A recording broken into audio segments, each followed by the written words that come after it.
नमस्कार, मैं हूं आपके साथ स्नेह श्रेयस। आप सभी का स्वागत है आय ऑन भारत में।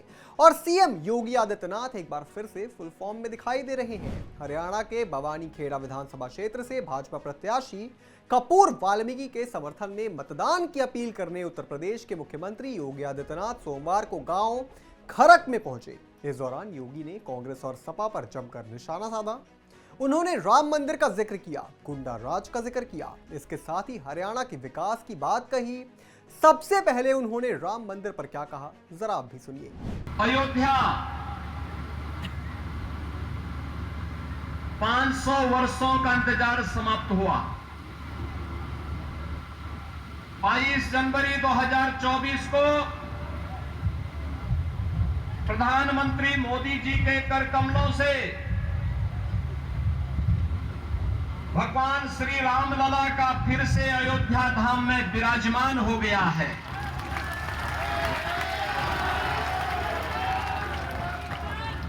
पूरा देश और पूरी दुनिया अभिभूत है, आनंदित है।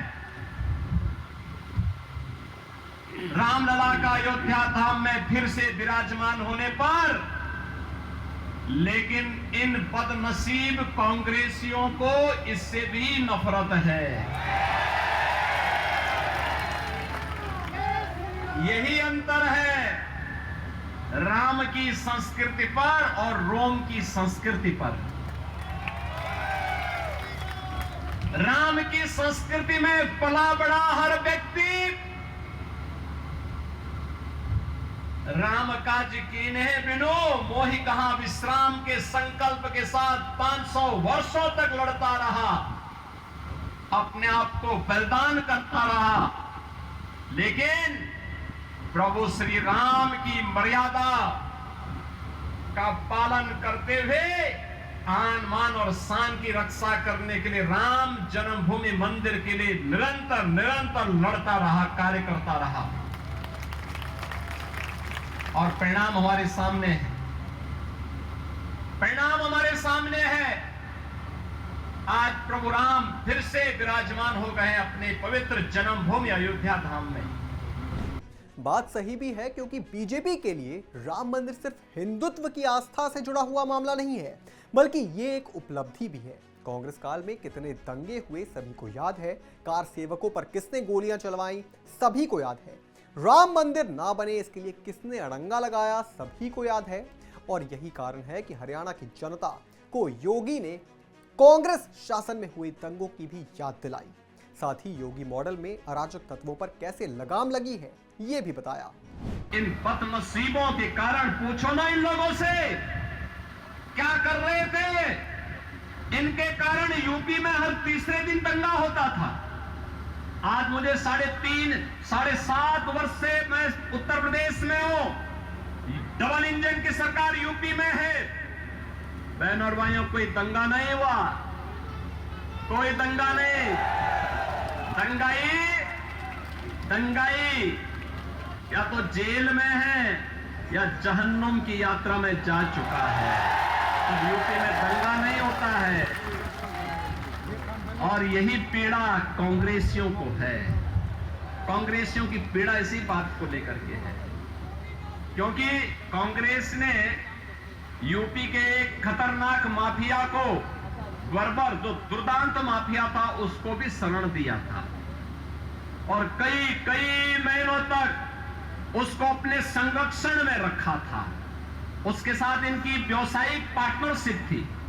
अब सोचो, माफिया और कांग्रेस की दोस्ती, संगठित अपराध में लिप्त माफिया हो, माइनिंग माफिया हो, वन माफिया हो, पशु माफिया हो, ये सभी इनके शागिर्द हैं। इस सत्ता में आएंगे फिर वही माफियागिरी करेंगे।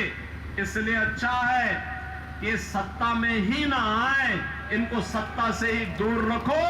और भारतीय जनता पार्टी जो विकास का कार्य करा रही है, इसके लिए भारतीय जनता पार्टी ने हरियाणा विधानसभा चुनाव में अपने प्रत्याशी के रूप में यहां पर से कपूर वाल्मीकि को उतार करके आपकी सेवा के लिए यहां पे भेजा है। योगी ने कांग्रेस काल में हुए दंगों का जिक्र यूं ही नहीं किया है।